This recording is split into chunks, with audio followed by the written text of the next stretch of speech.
Shalom sahabatku, sebelum kita merenungkan kebenaran firman Tuhan di pagi hari ini, mari kita sama-sama berdoa. Tuhan yang baik, kami mengucap syukur atas kebaikan-Mu terhadap kehidupan setiap kami. Terima kasih Bapa atas penyertaan-Mu sepanjang malam hari. Bapa, terus jamah hati setiap kami, agar kami mau terus dituntun melalui kebenaran firman-Mu. Kuasai hati dan pikiran kami, agar kami boleh terus fokus mendengarkan firman-Mu. Terima kasih Bapa yang baik. Haleluya. Amin. Pagi hari ini, kita akan merenungkan kebenaran firman-Nya dengan tema Ketika Celah Pintu Terbuka. Mari kita buka Alkitab di dalam kitab Keluaran 8, ayatnya yang pertama sampai yang keempat.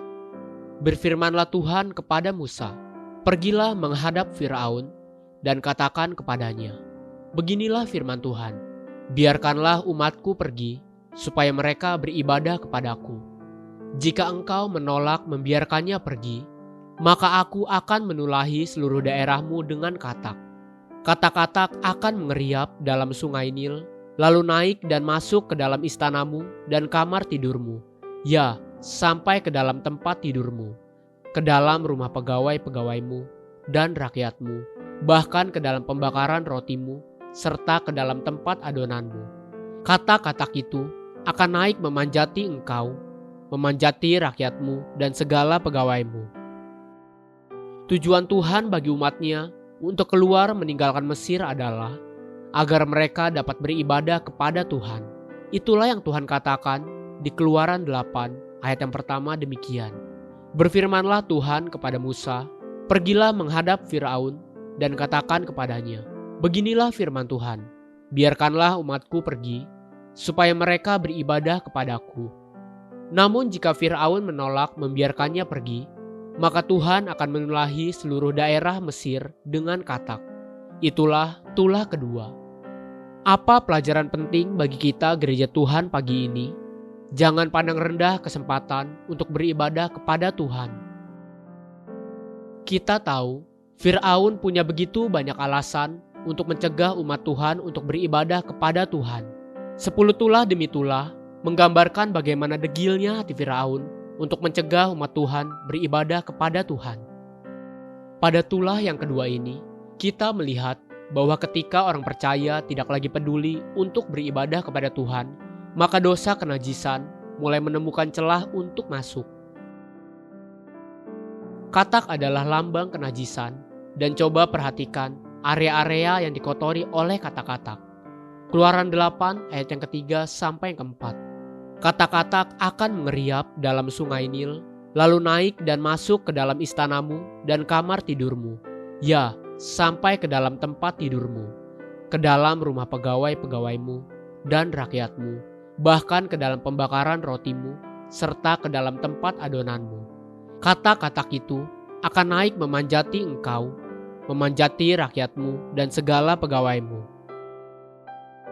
Munculnya dari sungai Nil, seperti yang sudah kita dengar, sungai Nil, sungai yang indah.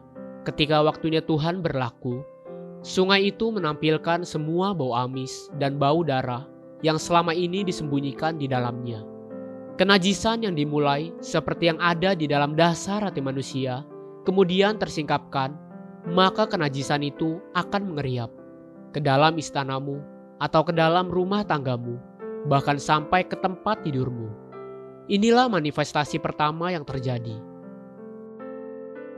Kita menemukan ada tidak sedikit anak-anak Tuhan, bahkan hamba-hamba Tuhan juga, yang jatuh ke dalam dosa kenajisan, dan itu sesungguhnya hanyalah sekedar akibat atau buah dari benih dosa kenajisan dari dalam hati. Sama seperti katak-katak itu keluar dari dalam sungai Nil yang menyembunyikan kebohongan beratus-ratus tahun lamanya. Kemudian, kenajisan itu mulai mengeriap sampai ke dalam rumah pegawai-pegawaimu dan rakyatmu. Bagi para hamba-hamba Tuhan, para ayah atau kepala keluarga, para atasan di perusahaan, perhatikan dan renungkan kebenaran ini. Di pundak kita ada beban tanggung jawab yang sangat besar dan mulia. Dengan tanggung jawab yang besar, ada juga tuntutan untuk berlaku benar, sebab apa yang kita kerjakan bisa berdampak bagi jemaat, anak-anak, atau bahkan karyawan kita sendiri. Kenajisan yang dilakukan oleh seorang gembala akan merusak jemaat Tuhan. Dan dosa kenajisan kemudian mengeriap ke dalam pembakaran rotimu serta ke dalam tempat adonanmu.